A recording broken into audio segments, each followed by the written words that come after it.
चंद्रयान-3 चांद की दक्षिणी ध्रुव पर कामयाब लैंडिंग के बाद इसरो ने solar mission Aditya L1 launch कर दिया है, जो कि भारत का पहला सूर्य मिशन है। यह सूर्य का अध्ययन करेगा। इसे श्रीहरिकोटा के सतीश धवन स्पेस सेंटर से लॉन्च किया गया है। आज के इस वीडियो में आदित्य L1 मिशन के इम्पोर्टेंस के बारे में आपको ज़रूरी जानकारी देंगे। अगर आप इस मिशन के जानकारी को लेकर थोड़े से भी इंटरेस्टेड हैं तो आप वीडियो के अंत तक बने रहिएगा। सबसे पहले इसके जो इम्पोर्टेंट पॉइंट हैं उसके बारे में जानते हैं। जैसे कि आपको पता है कि इसरो ने 2 सितंबर को सूर्य मिशन आदित्य L1 को लॉन्च किया है। आदित्य L1 सूर्य का अध्ययन लगाने के लिए भारत का पहला मिशन है। PSLV C57 के XL वर्जन रॉकेट से इसको लॉन्च किया गया।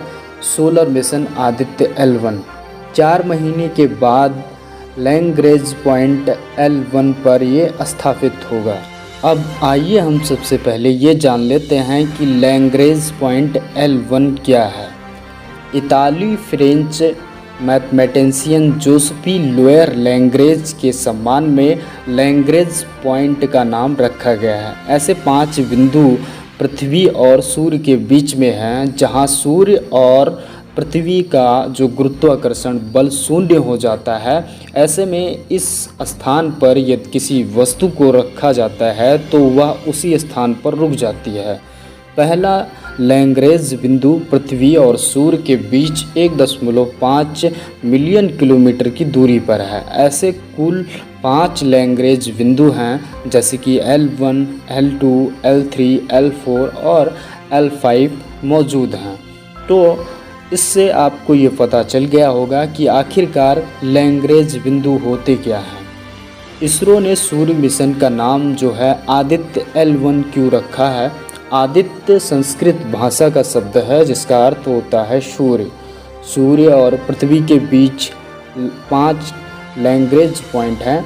इनमें से भारत का पहला सोलर मिशन आदित्य L1 पृथ्वी से 15 लाख किलोमीटर दूर लैग्रेंज पॉइंट 1 में रहकर सूर्य का अध्ययन करेगा। इसीलिए इसरो यानी कि भारतीय अंतरिक्ष अनुसंधान संगठन ने इसका नाम आदित्य L रखा है। अब आगे हम जानते हैं कि इसका मेन उद्देश्य क्या है। सूर्य के अंदर होने वाली जो नाभिकीय संलयन की क्रिया है उसका अध्ययन करना है। सूर्य के कोरोना के तापमान, सौर तूफान और उत्सर्जन पर परावैंगनिक किरणों के धरती पर पड़ने वाले प्रभाव, सौर पवन की उत्पत्ति का अध्ययन करना है। सूर्य की सबसे बाहरी परत के तापमान, वेग और घनत्व का भी अध्ययन करना है।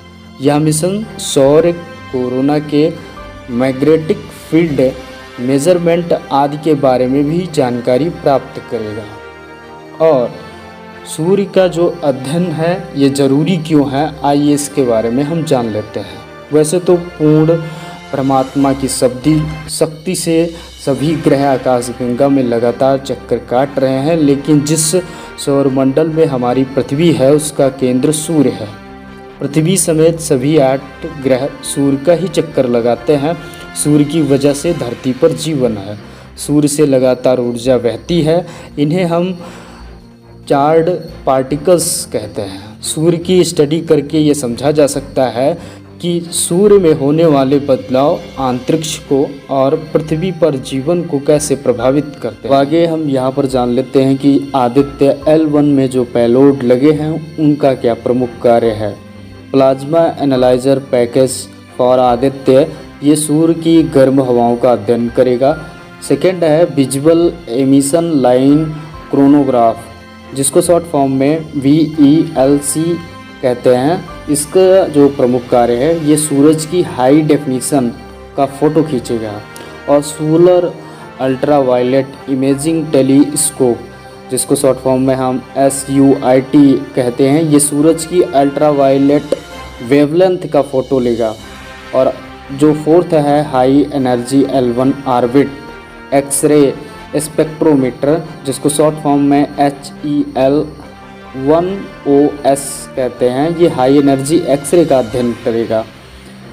5th नंबर है Aditya solar wind particle experiment, जिसको हम शॉर्ट फॉर्म में ASPAX कहते हैं। ये बेसिकली अल्फ़ा पार्टिकल्स का अध्ययन करेगा। और 6 नंबर है advance try-axial high resolution digital magnetometer, जिसको शॉर्ट फॉर्म में हम MAG कहते हैं। इसकी जो प्रमुख कार्य है वो मैग्नेटिक फील्ड का अध्ययन करना है। सोलर लो एनर्जी जो 7 पार्ट है हमारा, जिसको एक्सप्रोमीटर कहते हैं और शॉर्ट फॉर्म में इसको हम SOLEX लो एनर्जी एक्सरे का अध्ययन करेगा ये। तो इस प्रकार से आपको ये समझ में आ गया होगा कि जो आदित्य L1 जिसकी भारत के द्वारा सफल लैंडिंग किया गया है उसके क्या इम्पोर्टेंस हैं। आगे इन फ्यूचर हम इससे जुड़ी और जानकारी लाएंगे। तब तक आप चैनल से जुड़े रहिए। धन्यवाद।